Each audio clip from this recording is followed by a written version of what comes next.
What's up, everybody? Welcome to another edition of the Reality TV RHAPpy Hour. My name is Jordan Parhar, and as always, on a Wednesday night during the BBOTT season, I'm here with you to recap the latest eviction in the Big Brother house with some of my good pals. First is a man. Hey there, Jordan. Nice to see you today. How you doing, everybody? It's so great to be here. I love everybody in Rap City. Brent, you didn't let me. Well, I know, but I wanted to hear myself talk a little bit because, like, you know, the person just got evicted tonight. He tends to talk over everybody, so I wanted to emulate him a little bit. You know, do a little Monty for you tonight. So it was 3-card Monty. Yay for me. You didn't say you're a leader. You know, right? I'm a leader. I like my HOH robe, my coonskin hat.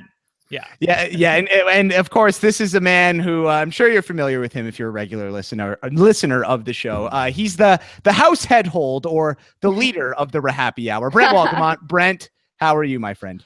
I'm doing great. I think I'm probably unlike most of the quote-unquote strategists, i.e. Alex, Taryn, and I think even Big Meech, because everyone wanted Danielle evicted tonight, and I wanted Monty evicted tonight. And I think people are really down on this season, or some people are really down on this season, and I feel like people just can't, you can't make people happy, because I swear in normal Big Brother, we never get what we want. We never get what we want early on in Big Brother. Here, I'm getting exactly what I want. I'm like drunk with power. I'm in the kid in the candy store, and I'm so happy. But everyone else is down. Like, you can't make everybody happy all of the time. And I feel like don't get down, people, because it's going to get better.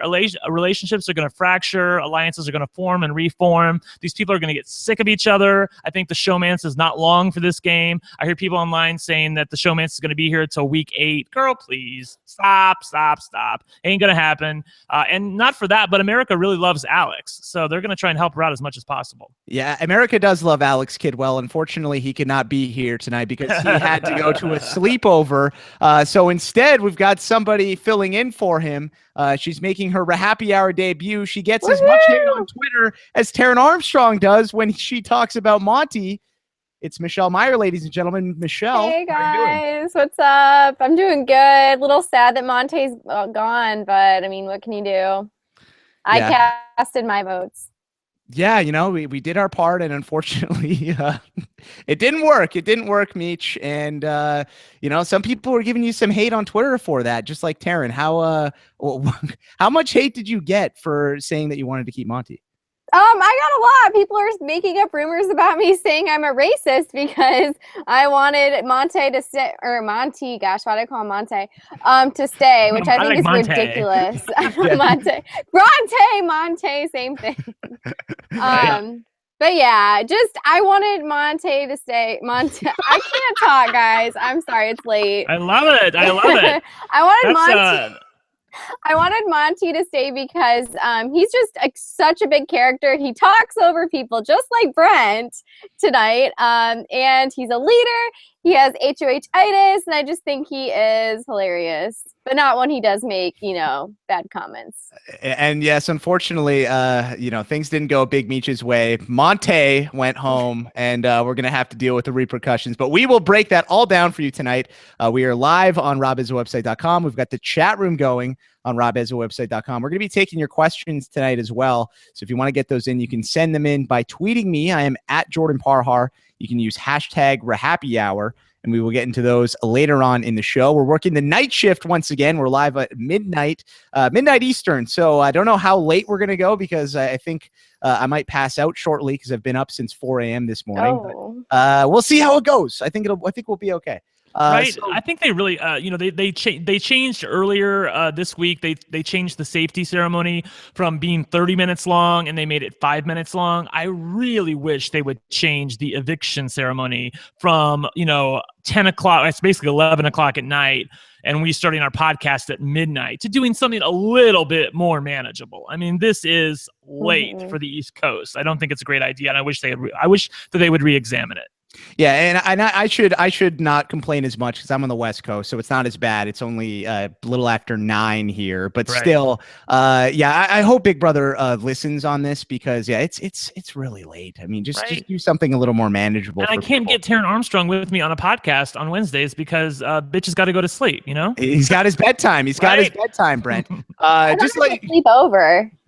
No, that was Yeah, Alex had a sleepover at his friend's house. Okay. Taryn, it's his bedtime, so it's Gotcha. yeah. Taryn can't do anything past 8 o'clock. Otherwise, he gets cranky. So, just so you guys know, if you haven't subscribed yet to CBS All Access and you want to watch Big Brother Over the Top, you can get a 1-week free trial if you sign up now. You can go to robhaswebsite.com/BBOTT to do that. You can get the recap episodes there. You can see if you like it, give it a try, and go from there. But let's jump into the episode tonight, guys.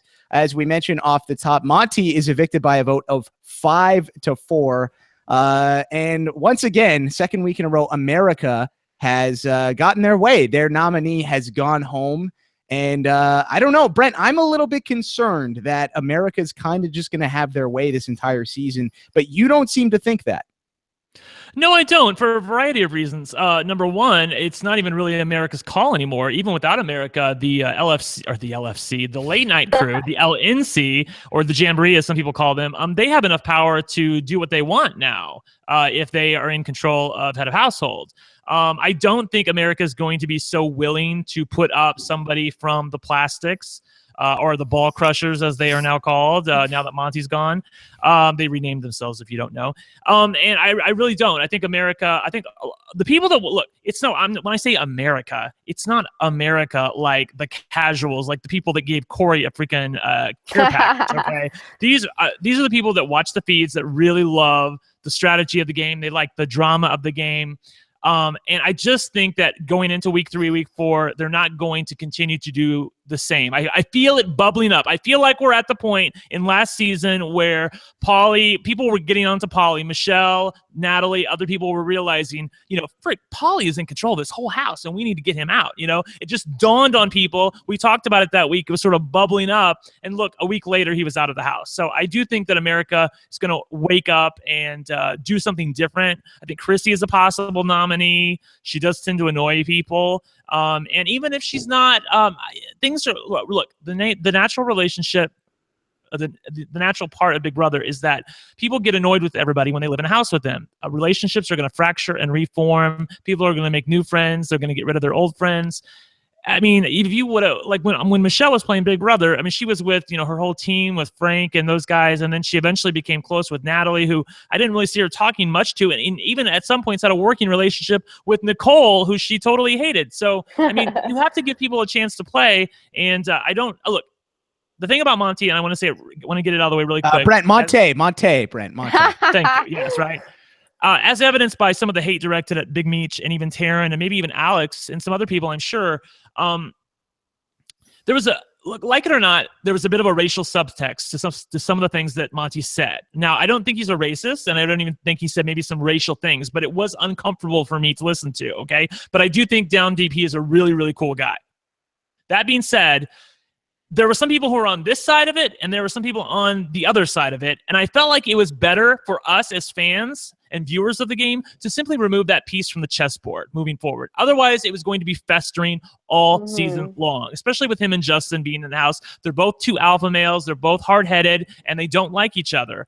I would just remove, for my sanity of having to listen to people, like call people like Michelle saying she's a racist because she wanted to keep Monty, I wanted to just get rid of that aspect of the game because I feel like we were in a no-win situation by keeping him in the house. I feel like we can have a much better game going forward. And I am not as down on this season as a lot of other people are because I still think it's week 2. We're at the end of week 2. Come on, things are gonna happen. You just got to give people a chance to figure out. Once they figure out who's on top and who's on bottom, and they realize they're not at the top, or that America really likes somebody a lot, they're going to feel threatened. And, it's a game for $250,000, and they're going to want to get rid of people. So give it a chance. Michelle, what do you think about that? Because Brent brings up an interesting point. Now we don't have to worry about Danielle accusing people of things. And in my opinion, I hate seeing issues like that brought up into this silly game that we watch. I mean, I watch this as kind of I watch it for the strategy, the mindless entertainment, but that stuff is really ugly. But at the same time, I feel like losing Monty at this point of the game means we lost a big character on the show. And instead, now we're stuck with Danielle, who I think is going to be kind of boring. Michelle, what do you think? She causes drama too. I saw people talking, that she causes drama too. I'm sure that, who knows, maybe she'll end up being public enemy #1 now. Who knows? I think so, because look, I'm sorry, I didn't mean to interrupt you, but I'm doing my best Monty impression again. Good job, right? Monte. Right, Monte, right? For real, Danielle, it is all on the table now. Okay, they were telling Shane, they were telling Jason that they were going to vote for Chrissy. Okay, they all said we're going to vote for Chrissy, and Danielle thought she was safe. It comes back a 5-4 vote. She got 4 votes, and she knows exactly who those 4 people are. Okay, she did not see that coming. I think she may have suspected it, but she didn't want to face the real facts that there are 4 people who were out to get her, and they all lied to her face. So she is pissed right now. Yeah. She is feisty. She wants to know, like, what did I do wrong? Why are these people lying to me? I know who my friends are. I know who my friends aren't. So I think you're going to see a new Danielle. I mean, the cards are on the table, and I feel like she has a fire lit under her because she knows 2 things. She knows how close she came to being evicted, but she also knows now that America was on her side this week because we voted to evict Monty. The thing with Danielle that just frustrates me just a tad is a lot of this America stuff, Michelle. We saw Tonguegate where she was going at Monty saying America, America, America. That's why you're on the block. That's why you're a have-not. Do you think that is she a good player, or do you think she's letting this America stuff kind of skew her viewpoint of how well she's doing in the game? Yeah, I definitely think that she is letting the whole America thing skew her, viewpoint a little bit. I mean, it's kind of hard not to use that as strategy, if you know what I mean. Like, when I got the care package, I was thinking, what does America want me to do? Who does America like? Like, why did they choose me to have this? Who do they want me to keep? And you didn't listen to us. I know. Thanks for reminding me. You were like Chrissy in week 1, thinking we gave you this because, we love you and we wanted you to do this, and we did love you. We wanted you to stick with what you said you were going to do with the care package, and then when you got the care package, you said, "No, I'll go this other direction." But it was because Nicole had gotten the care package the previous week, so it's like kind of you have to America plays a big part into it, even though as a viewer you'd like to think you wouldn't want it to influence your game that much, but it does when you're in the house, and I don't blame her, but it's just going way too far.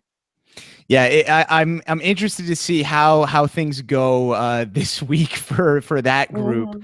What about in terms of those people? Brent mentioned the 4 people that voted against Danielle. Michelle, who do you think is the biggest, who's going to be facing the most heat of those 4? I saw right after the vote, Shane was talking about how Scott was a rat. Do you think it's him, or do you think Alex is going to be somebody who's going to be a little bit more under fire? Maybe Alex, because, Danielle is kind of with Chrissy, and Chrissy felt screwed over by, Danielle. I mean, by Alex. I mean, she even called her out in her speech. So I think that definitely Alex will be getting more of the heat. Brent, what did you think of that speech from Chrissy? I thought it was, I just was like, I liked it. Okay, Michelle, you liked it. Why did you like it? Because I thought it was just unnecessary. She called out Alex. She called out someone. I don't know. I like that. I agree with Michelle. I liked it too. I thought, like, as Christy said later on I think to Jason, she said it was polite wig snatching. She said that she wanted to make her point known about Alex, that Alex was a liar, that Alex said she wouldn't put her up. She shook hands on it. And she didn't follow through, and she feels pissed, and she feels betrayed. And why shouldn't she feel betrayed? I know she got 0 votes, but as Michelle can tell you, when you're put up on the block, you don't know what people are really thinking. You get the block paranoia, and I'm sure she had a miserable time all week once she was put up on the block. So does America actually love Chrissy now, Brent? Do you think she's finally won them over, like she's been saying on the recaps all week? Here's the thing. Look at it from Chrissy's point of view, okay?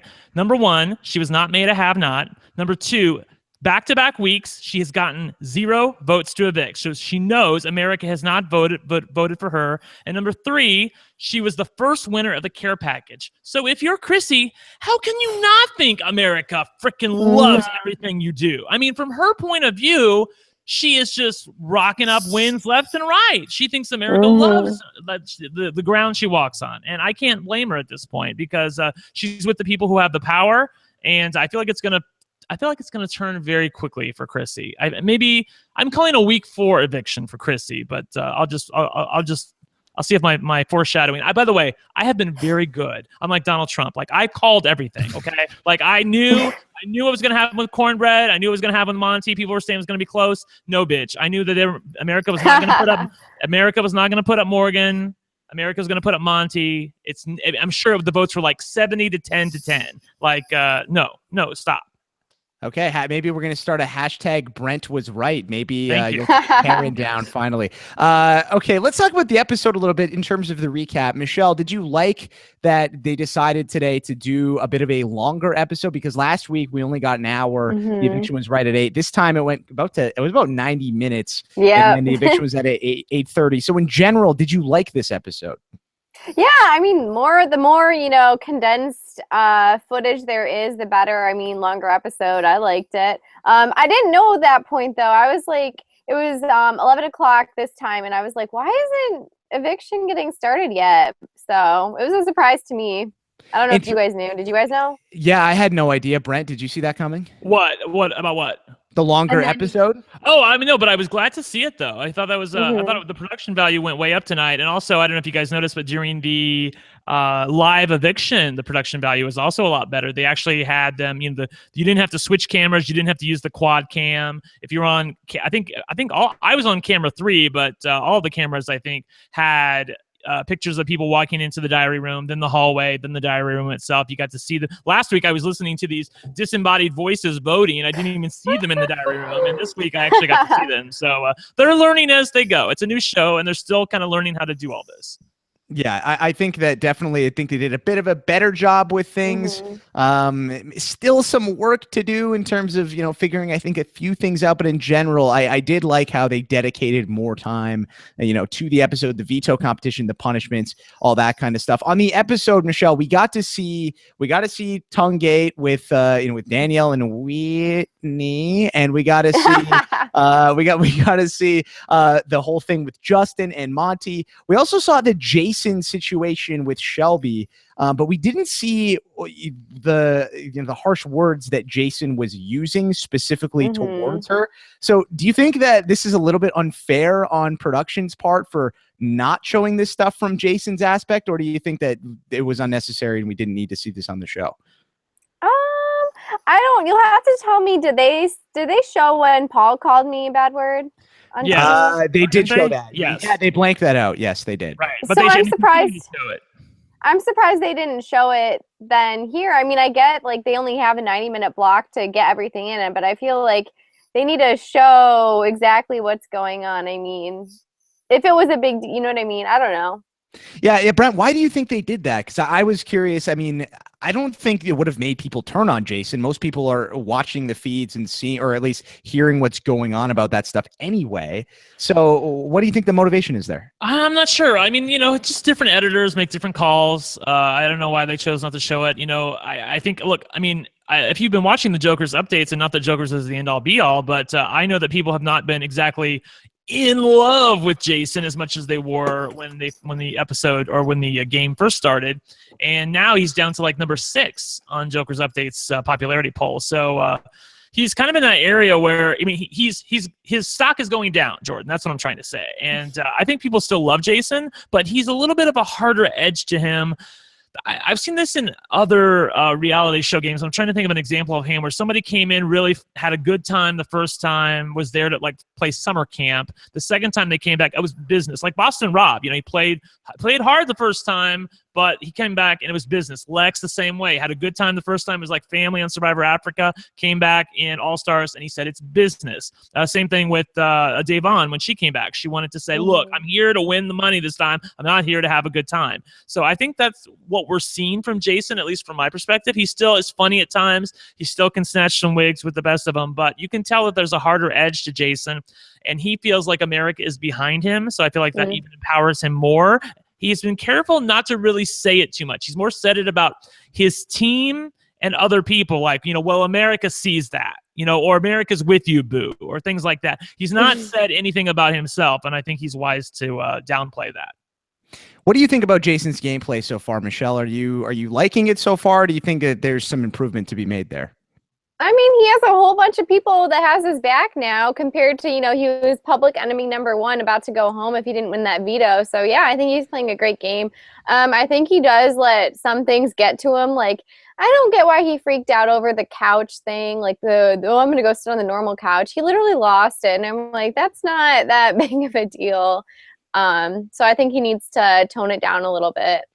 Yeah, I'm still. I mean, I was listening to the podcast yesterday with Glenn, Taryn, and Rob, and they were talking about that as well. And I guess I'm with Taryn and Rob in thinking that maybe he's trying to play it up to the cameras a little bit. But I at the same time, I don't know. I mean, I think sometimes when you're in there, you just like the littlest thing can just piss you off. And I think that was just an example where he already didn't like Shelby. She did that. And he just kind of like was like, ugh, and he just like verbal assault on her because he had been like holding up all of this negative energy towards her. Plus, they kept him inside, and he also needed a cigarette, and he had been inside forever. So, he admitted that afterwards that he was just like really, really pissed off and wanted to get outside and have a smoke. Yeah. Well, what I'm just trying to say is that he can't do that a lot. Right. No, he can't. He can't. And clearly, I mean, as Brent, you mentioned, if this stuff keeps going on, then maybe, his popularity is going to keep going down on Jokers, or at least other people's popularity is going to surpass his. So we'll definitely keep an eye out on that. The thing about Jason to keep in mind when it comes to voting is that, for better or for worse, he's one of the people that's talked about. Like someone like Whitney, I don't feel like is ever going to get votes for anything. Like, because I can't bring myself to hate her, but I also really don't like her either. So it's kind of like, bleh, whereas with Jason, there are some people who are very anti-Jason. I feel like you really love Jason or you're really pissed off. I saw people in the chat room on CBS on the live feed saying, now I hate Jason, he's controlling everything. So, people don't like it when people get in too much control. So I am worried about where Jason is headed. I don't think he's going to be... I don't think he's going to be the winner of the season no matter what, but I do think he may exit sooner than later if things don't turn around for the way people perceive him. In terms of Monty going home, Michelle, who do you think this benefits the most? Because I was trying to think about this, speaking of people who, and Brent brings up, he doesn't think Jason's going to win this season. Somebody who I think is going to do really well now because of this is Justin, because now his biggest enemy in the house is gone. And I feel like now who's going to go after him? America loves him. So do you think he's the biggest beneficiary of this decision tonight?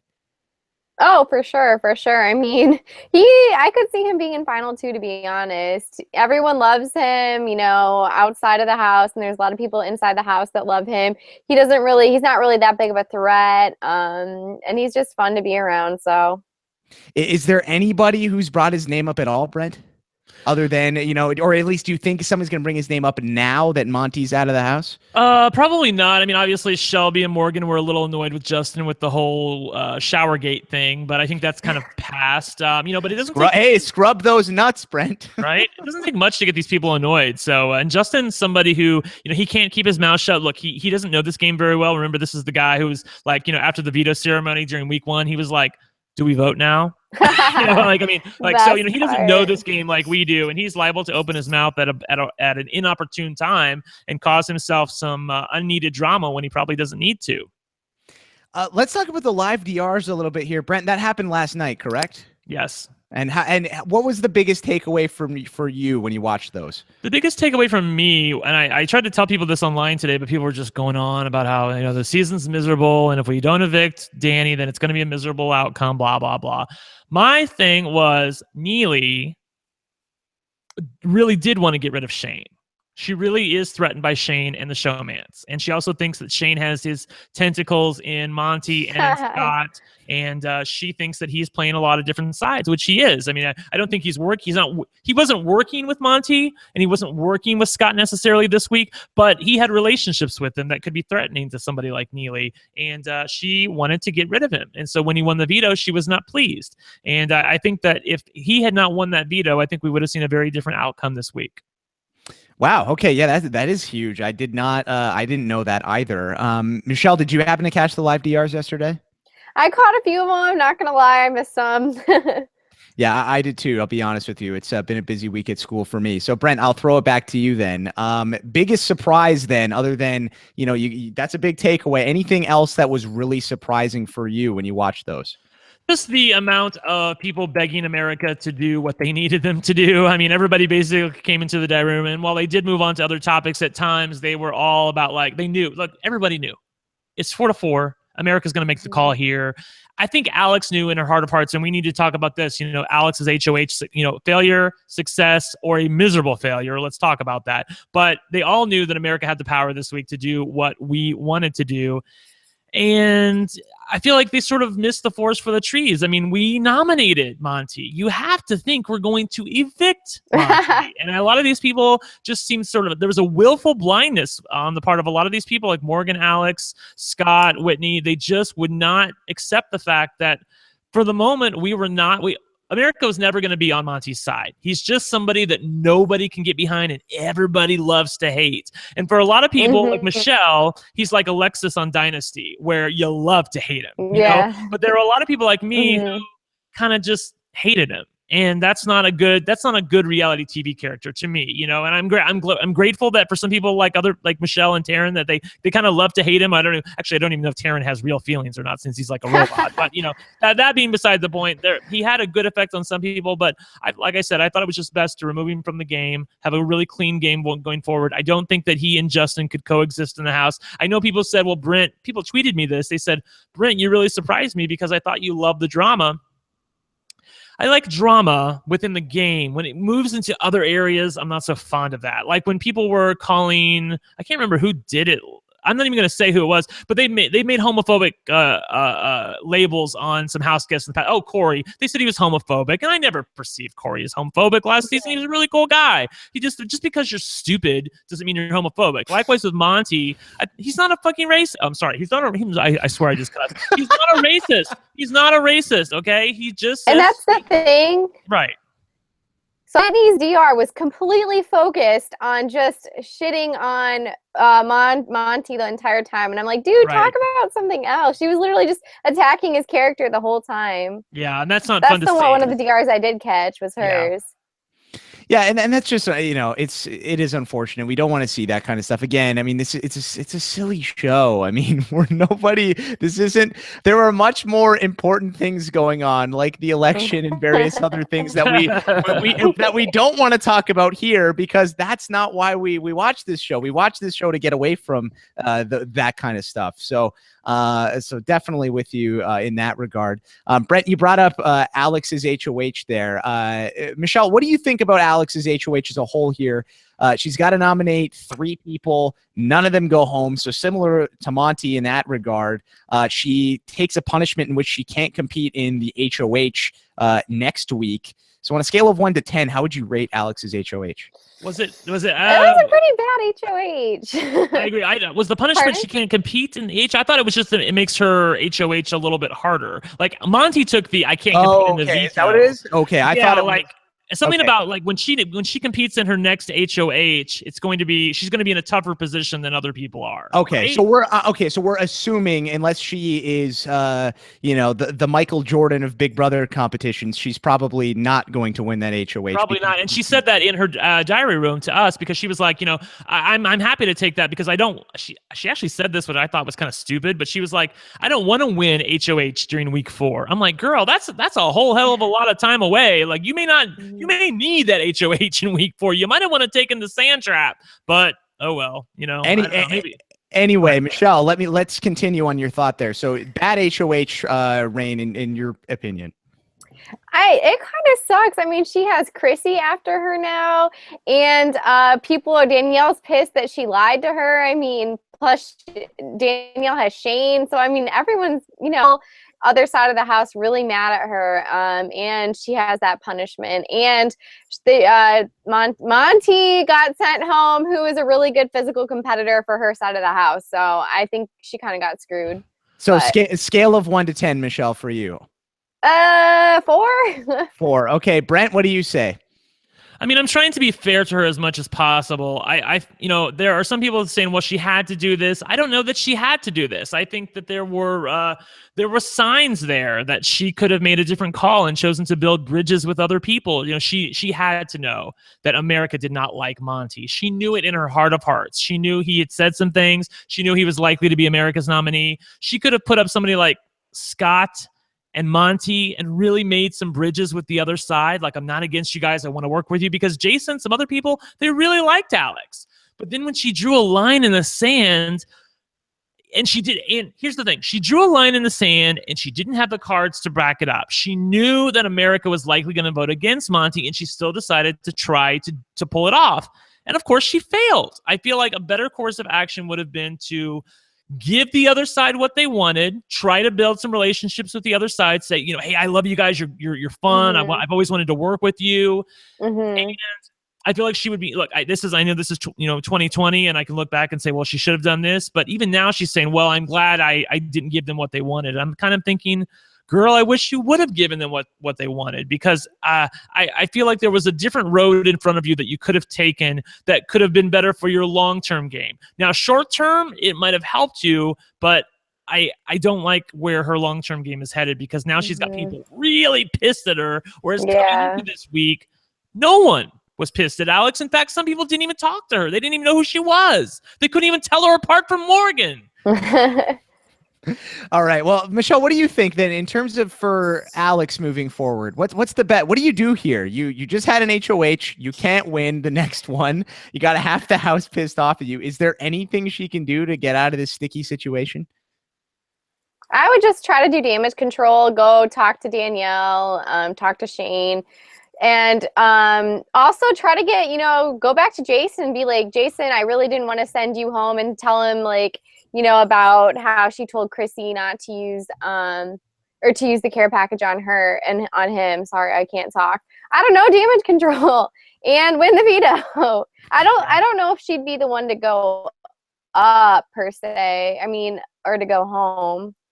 Her Her name's at the top of the list, though, for a lot of people. I really do feel like they're very angry with Alex right now. And, now that Monty's been removed, I mean, who are you looking at? Basically, it's Scott or Alex for the other side. I mean, maybe Shelby, but I don't feel like America's going to put up Shelby. I think we just kind of laugh at her, especially like with the way she was playing that golf game with the veto. It's like, yeah, oh my God, this girl, she can't be taken seriously. And I felt like I felt a little sorry for her when Jason was going after her. And I don't even feel like she meant what he thought she meant. He thought that she was saying, like, I want to sit on the normal couch, like away from these losers. I thought what she was saying was, I didn't want to sit on the nomination couch. Like, I want to sit over here on the safe couch, and Jason kind of blew it all out of proportion. When you go after people like that really hardcore, you can sometimes make them sympathetic. And somebody like Shelby, who's sort of a sweet girl at times, who kind of doesn't know the game very well. Obviously, she didn't know who the hell Big Jeff was. So, I feel like it's you can unintentionally give some sympathy to people who you may not want to have it, especially in a game where America's voting. How many people do you think actually knew who Big Jeff was, Michelle? I'm surprised Morgan was saying in her DR that she knew who Big Jeff was, but I would only say like Scott, Danielle, and Alex. I don't get how Morgan knew. Yeah, that I was surprised at that as well. But just Shelby's reaction was just like, who is this like old guy coming in the house? I don't care who this is. Whereas like in previous seasons, if Jeff were to come in and there was like some fans in there, people would have been like, oh my gosh, Big Jeff. Blah, blah, blah. I was waiting for someone to ask him about Harry Potter, but I was I was greatly disappointed. Right. Let's talk about the HOH competition here, guys. It started at the top of the hour, shortly before we went live. Finally have the rules, by the way. Okay, so perfect. So Brent, if you could fill us in, what exactly does this competition entail? This competition is interesting to me. It's not exactly TV friendly, but it's very good for an internet-based Big Brother version. So these are the instructions. for just to give you a sense of the backyard. The backyard is basically littered with all of these barcodes. People are actually I'm sorry, Meech, I'm gonna steal your joke. Somebody said that this is made for the grocery checker guy, Jason, because they're all barcodes are all over the backyard. So all these barcodes and they all look sort of similar in their length. You basically have to keep walking around. You can use your feet, but you can't use any other part of your body, and try to figure out which barcode is the longest. The actual rules are as follows. Each line of barcode is broken up into several pieces with a unique number. The goal is for the first house guest to identify which piece of the barcode is the longest. Once they do, they become the new head of household. Here's how it works. The game is played in rounds. Each round is 15 minutes. At any time during the round, house guests may give an answer. When they're ready to answer, they have a ring and a chain. They place that ring and the chain around the number that they believe is the longest. If they're correct, then they yell it out. I'm sorry, if they yell it out and they're correct, they're the new head of household. If they're wrong, they have to take a seat on the couches until the end of the 15 minutes. Answers are accepted in the order on which the ring is placed on the post. If the answer is incorrect, they're out. First player to place the ring on a post is the new HOH. Here's the important thing. If the house guests have not answered by 15 minutes, they do not score, and there is no warning for the end of the round. So it just ends, and you may not know that the end of the round is coming. The important thing also to remember is that if nobody guesses the correct barcode during the 15 minutes, then everybody is eligible to again, and a new round starts. So that's how it goes. Okay, so interesting competition, and I'm looking forward to seeing this on the recap because we have a winner. I can visualize this, and yes, we do have There's a winner. There is a winner. Boy, Michelle. he needed it. And Michelle, who do you think the winner of this competition is? I'll let you guess. Scott is the winner. He is. Yes. So there we go. Awesome. So Scott is the winner of this HOH competition, and boy, did he ever need it. Michelle, if you're Scott in this position right now, who do you target at this point? I'm seeing in the chat room people are saying Scott says he wants to nominate Chrissy for sure. Really? Mm-hmm. Chrissy? Really? Yeah. So why do you think he would want to nominate Chrissy? I have no idea why. Maybe it's just, do they not like each other? Maybe it must have to do something with that or the America thing. Brent, any insight on that? It's possible he may be threatened by her, but again, this is the same guy who's telling everybody all day long that he was going to vote for Chrissy. So I don't know who he's saying this to, but he may just be lying to people and not want to reveal his true intentions about what he's actually going to do.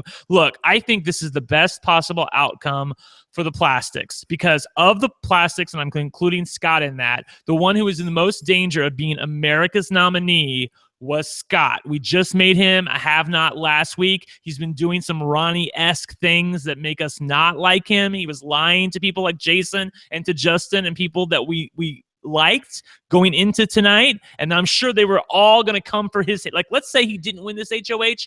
They were going to come for his head for lying to them. Now, not only is he off the chessboard for us to put up as a nominee, but they're all going to have to kiss his butt, and they don't want to be nominated by Scott. So this is great for Scott. It's going to lift his spirits, and I have been feeling a little sorry for him. It's also great for people who want drama, because now that we cannot name Scott as the nominee anymore, us being America, who's the next logical choice? I have to believe it's Chrissy. Now, Scott, by nominating Chrissy, if that's what he decides to do, may throw a wrench in our plans, because we may want to nominate Chrissy, but if he takes it away from us, our next most likely nominee may be somebody like Shelby. So, I mean, he really has to be careful. On the other hand, he probably thinks there's no chance we would nominate Chrissy, because from their point of view, she's gotten 0 votes in back-to-back weeks, and we gave her the care package. So, he's probably going to make a wrong move here, if I'm guessing, and I'm still dubious of whether or not he's going to get the result he wants based on the way that this game is being played. But it's going to depend on who is left on the board for America to nominate once Scott makes his nominations. That's going to, if we can get behind somebody like, gosh, I don't know, but if we like Shane and Danielle, those are probably the two. That's what I was going to say. Yeah, I was going to say the showmance is probably the best bet at this point. As long as we don't split votes. I mean, it has to be one or the other. Frankly, Shane is giving me less than Danielle at this point. I would like to see him go, but Danielle is at least a little feisty. Yeah, I'm down with that. You're getting me pumped for this week. It should be. Sorry. I mean, I guarantee you, Meech, by and large, Scott would have been like 80% the nominee for America. Like, he would have taken all the votes. And now that he can't be the nominee anymore, really a lot of fun stuff can happen. Yay! Yeah, drama indeed. Lots to come. We're still taking your questions. You can send those in using hashtag RHAPpy on Twitter. We'll get into those shortly because we've got a lot to discuss about this. Michelle, in terms of for Scott here, he's won this HOH now. Do you think, he was kind of, at the bottom a little bit. He was kind of floating back and forth between both sides. Do you think there's a chance he overplays things a little bit a la Ronnie in BB11? Yeah, I heard he's getting a bit of the rat edit. So, once he you has get that, been a rat. I mean, yeah, I'm sorry, he has been. I like Scott. I do too. I like Scott. Yeah, I mean, see which side he really, chooses. Who knows? Maybe he'll take one person from each side of the house. Who knows? And then in terms of endorsing somebody to go up on the block, I agree with Brent. I do think that Chrissy is probably going to go up just because, last week we saw Alex right away say Shane and Danielle. Shane and Danielle is who went up. I think in his mind, Chrissy is just immune from America. So if we're assuming Chrissy is going to be going up on the block, Michelle, who do you think we should campaign for to go up as a nominee from America this week? I think it would be funny to see, Danielle or Shane, because I know they were so happy after the eviction. They're like, "Thank you, America. Thank you for listening to us." And it'd just be kind of funny to see one of them go up. So we should, and Brent, as you mentioned, we don't want the votes to split. We don't want a situation where, like in the summer, we voted for Paul and Victor for the care package, but then we split our votes so much that Corey won it. So I guess we should figure out who is a better choice between Shane or Danielle. Michelle, what do you think? Shane or Danielle? Well, let me help before you get that answer. Brent, go ahead. Let me help you a little bit because I feel like maybe I'm gonna have to backtrack a little bit. Look, I know the BB fans, and they're not gonna. Shane is not going to. He's not going to light that fire under us to vote 20 times against him, a week. I mean, he's just done absolutely nothing to really be offensive. Danny, on the other hand, has done things that really piss people off. And I feel like, I really would rather it be Shane, but I do feel like most of the feeders in America would want, like, given the choice between the two, I feel like it's obvious they would want to nominate Danny. There's a lot of people who really hated her. And it's a lot of, by hate, I mean, hate from a gameplay perspective, because I feel like a lot of people really wanted her evicted this week and we didn't get that. And I mean, everybody online was like, save, or get rid of Danny. I want to get rid of Danny out of the house. So they can satiate those feelings by putting her up on the block and voting her out this week if that's what they want to do. Yeah, I totally. I think in this situation, I think with Shane is that Danielle probably has a lot more fans than Shane does. But like you said, Brent, nobody cares about Shane. Exactly. It's like a Whitney situation. It's like American Idol. I wrote an article about this one time, how, people on American Idol back in the day, the people who were sort of like humdrum, they didn't have people voting for them, but they also didn't have people voting against them. So, you kind of get a misrepresentation of the way America feels because they just are so boring. You don't even care about them.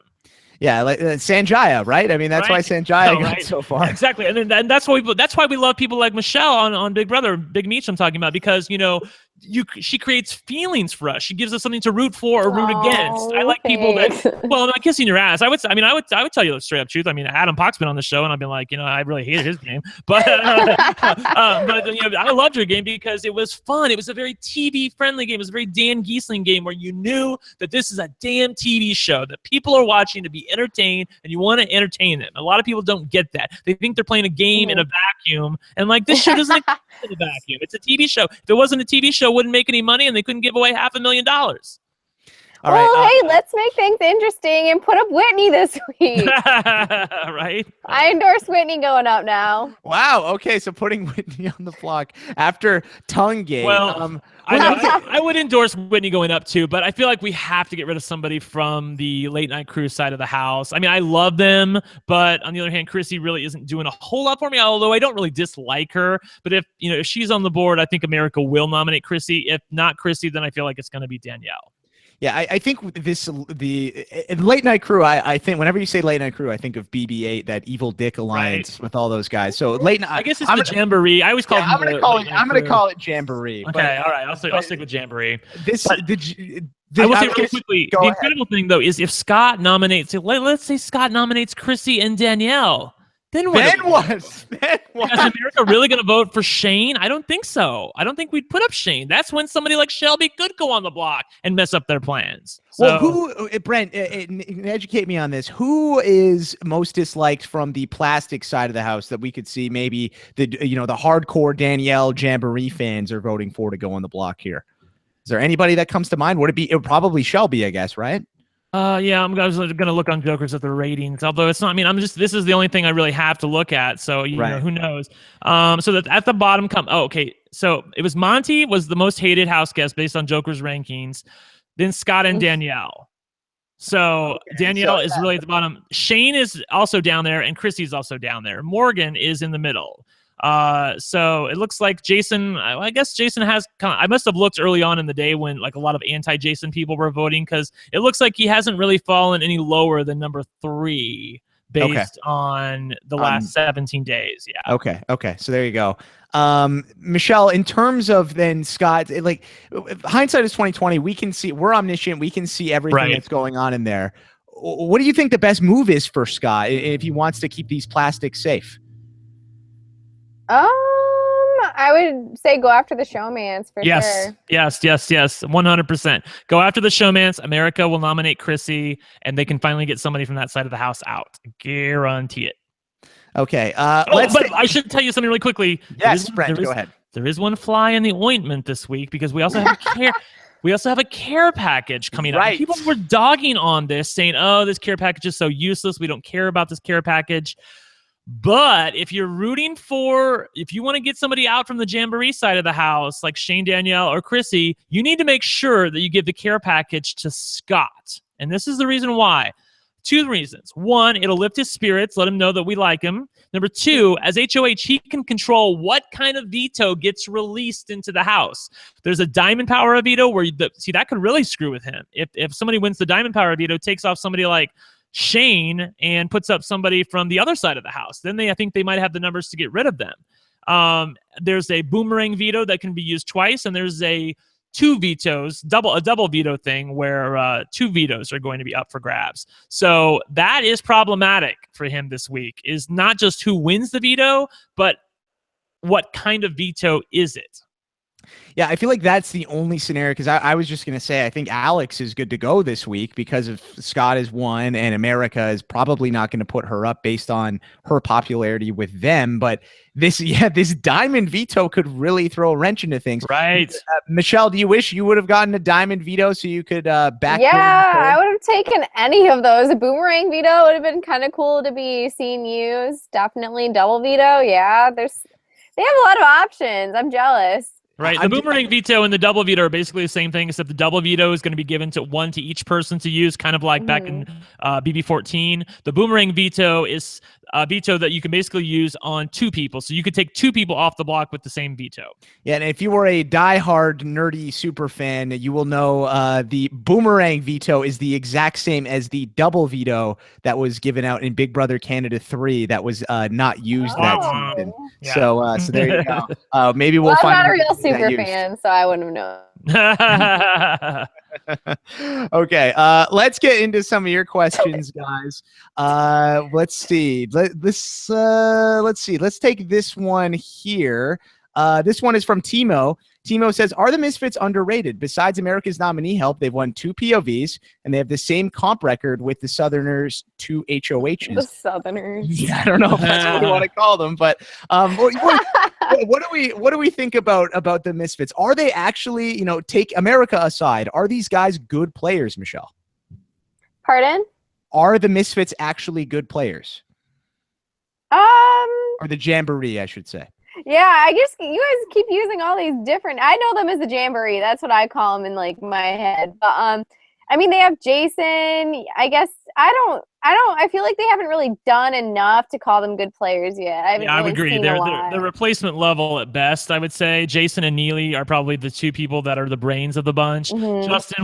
Justin wasn't even trying to win this HOH competition. I think that needs to be said. And nobody really knew that, but we knew that Justin wasn't trying to win. He felt like he was pretty safe no matter what, and he felt like he didn't want to get any blood on his hands, so he really wasn't trying. I do see online that Chrissy says she's really upset. She thinks she's going up as a target or a backdoor target. Jason tells Chrissy that the HOH hasn't gotten out a target yet. And he tells Chrissy that the late night crew or the Jamboree has been taking advantage of all of America's nominees and they have to do it again. They'll do it. If they have to do it again, they'll do it again. So we'll see. Hypothetically, I mean, what do you think about that? Do you think is there a high chance that Chrissy goes home this week, Brent? Because I don't know. I feel like people aren't really, well, I look at it from both perspectives. I feel like on one hand, don't be Fancy Fencerton. What? Well, I'm going to throw this to you. I'm not going to be Taryn. Right. I'm going to throw this to you. On one hand, I don't think Chrissy understands this game at all. And I don't think anybody looks at Chrissy as a strong gamer. However, on the other hand, in the house, I think a lot of people are threatened by the fact that Chrissy keeps getting the love from America. So do you think that's really going to come back to bite her, Brent? Well, remember, Scott is now head of household, so he couldn't be made a have-not anyway because he was have-not last week. But we've got to name 3 new have-nots. And I have to imagine Chrissy's going to be a have-not. I have to imagine. Like, I mean, I've seen everybody that I've seen talking about have-nots coming into this week has been talking about Chrissy. And I'm pretty sure, like, the schedule gets wonky for me on OTT, but I think the have-nots are named before the nominees are named. So Scott will have an idea that maybe we don't love Chrissy as much as he thinks that we do if we name her as a have-not. Michelle, who do you endorse as the 3 have-not nominees? Man. They can't be at 2 weeks in a row, right? They cannot. So Morgan, Morgan is the only person that we can't do back to back. Yes. Okay, gotcha. I want to see Justin. Even pardon? Oh no, go ahead. I want to hear you say. Oh, go ahead. I don't want. I just think it'd be funny to see how Justin would react to having to eat slop and eating and living in that room. I kind of want to see his reaction. I don't really know who else. Okay. I heard that, definitely. I want to see her as a have-not as well. I heard that I think it was the BB president or Coco, the bear online, was saying that she really wanted Shelby and Jason to have to be in the have-not room together.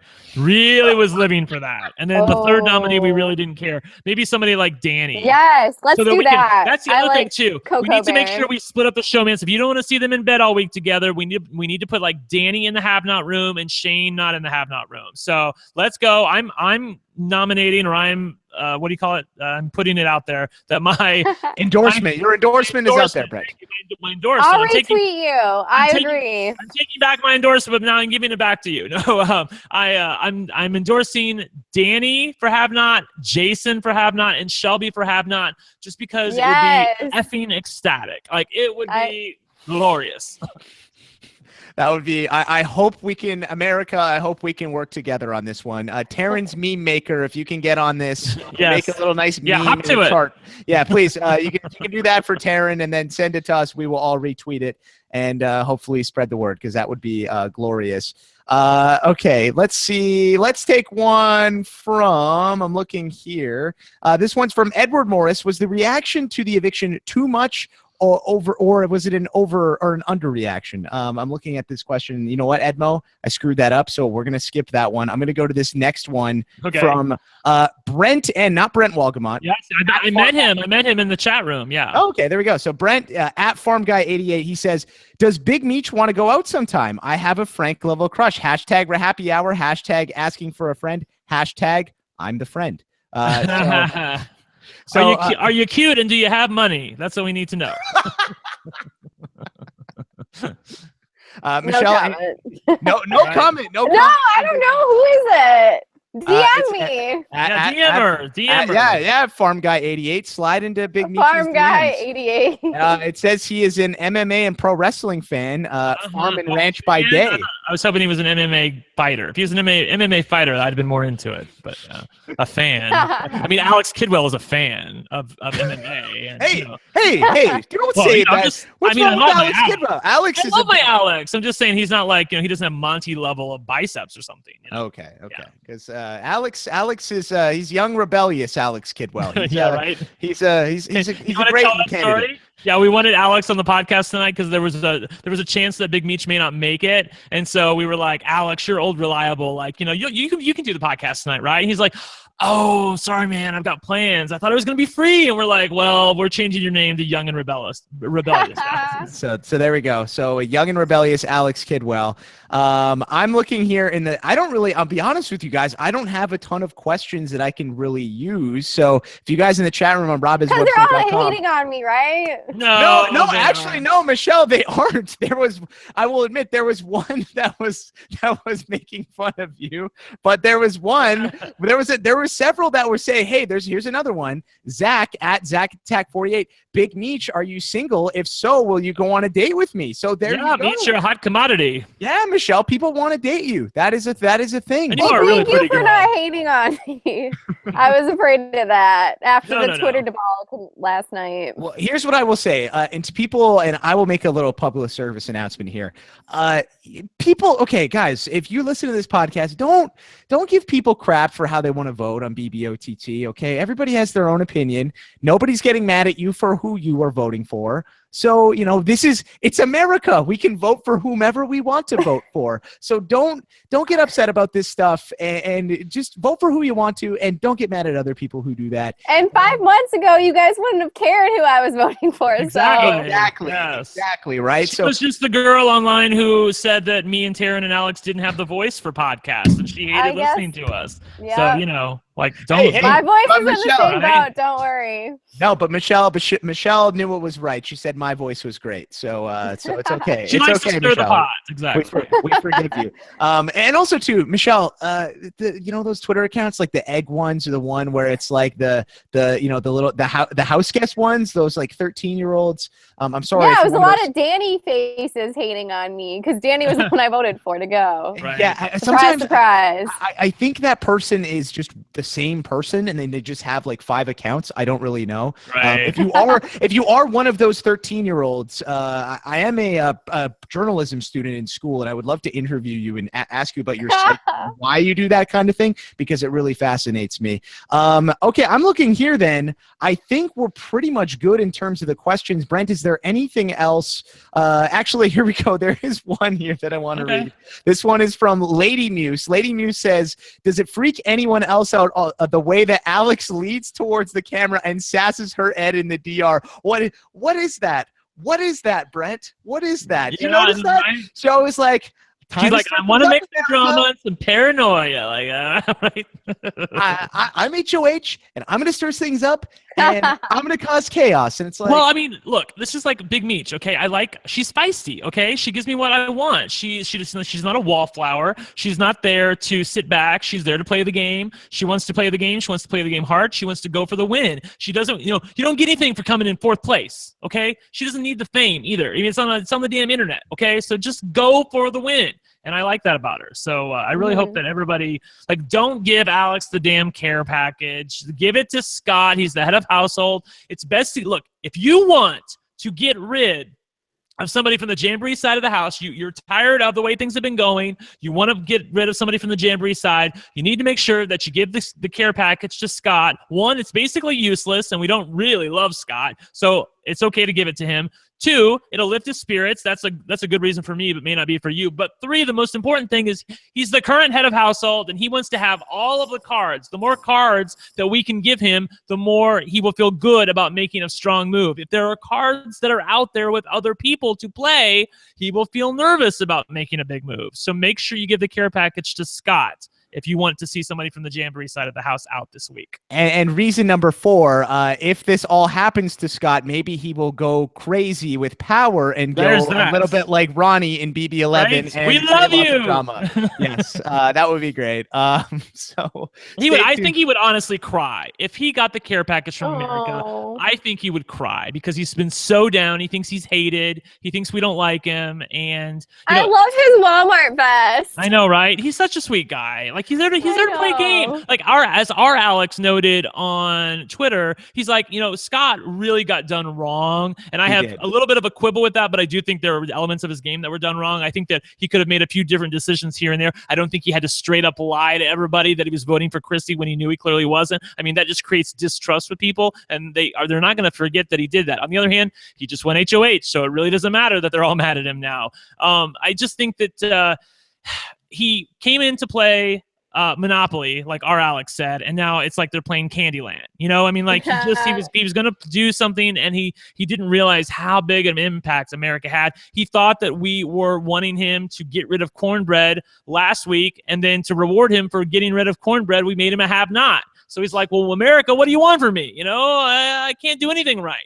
And then he had to sleep in the sand trap for the veto competition. He's been basically shit on by the other side of the house. They don't like him.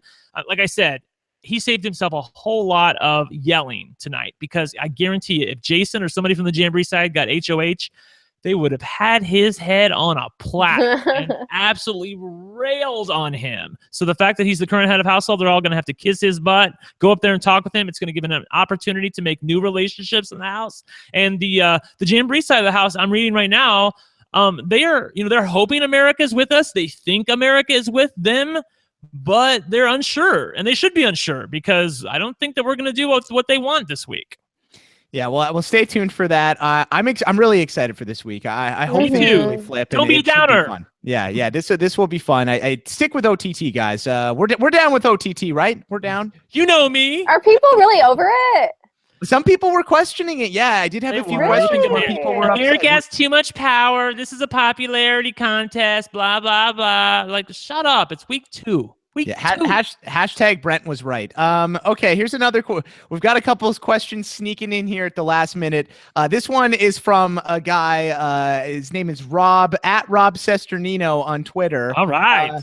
He says, what did Big Meech think of the Paulie meet and greet? Hashtag RHAPpy. Michelle, did you happen to see Paulie's meet and greet, the video footage from it? And if so, what did you think?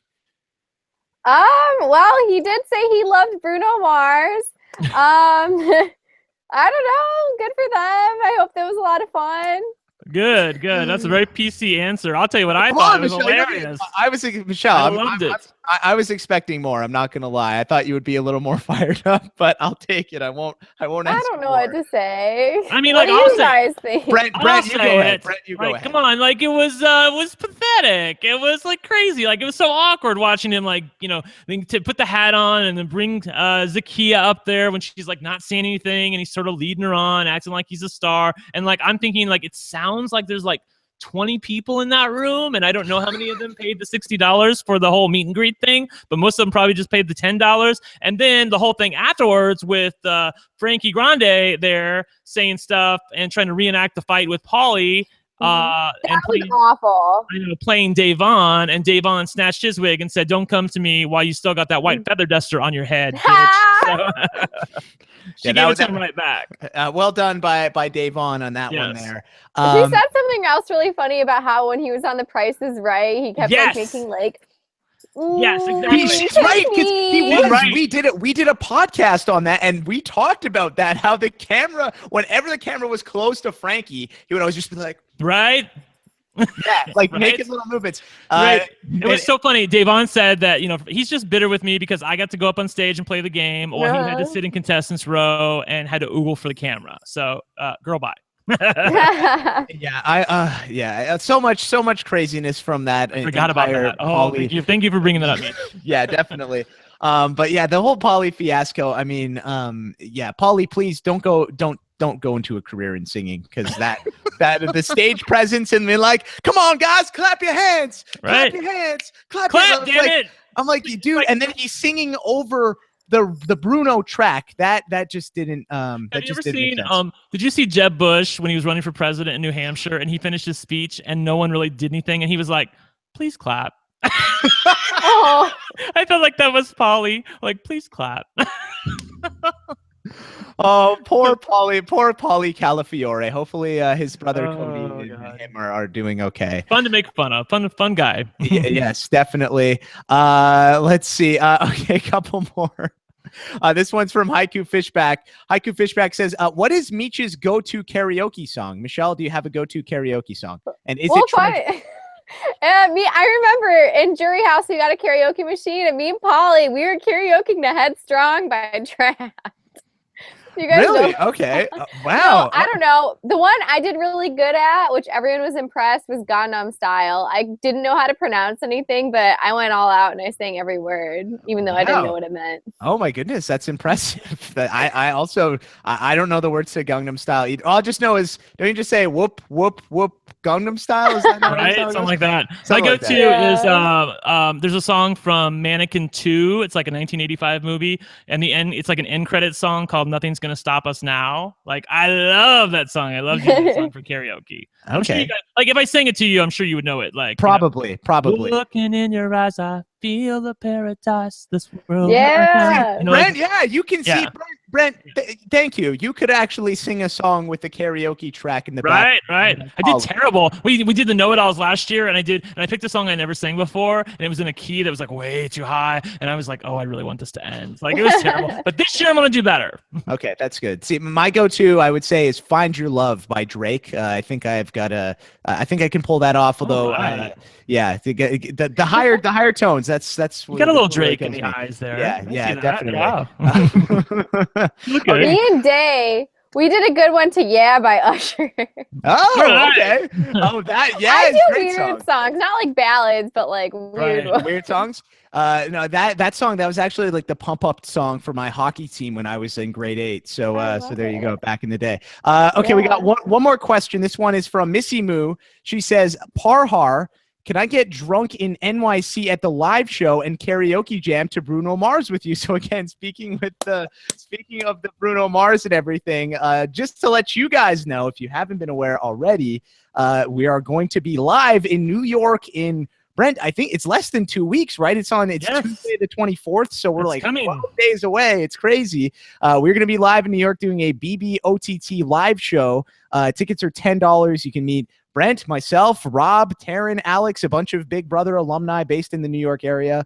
It's going to be a really fun night. So if you want to get tickets for that, you can go to robisawebsite.com/BBOTT live, and you can find those there. I'm pretty sure we've got several still available. So looking forward to meeting some of you guys there. And I think there might be karaoke happening afterwards. So maybe so maybe we'll get to see if Brent can show us his karaoke skills that he was talking about.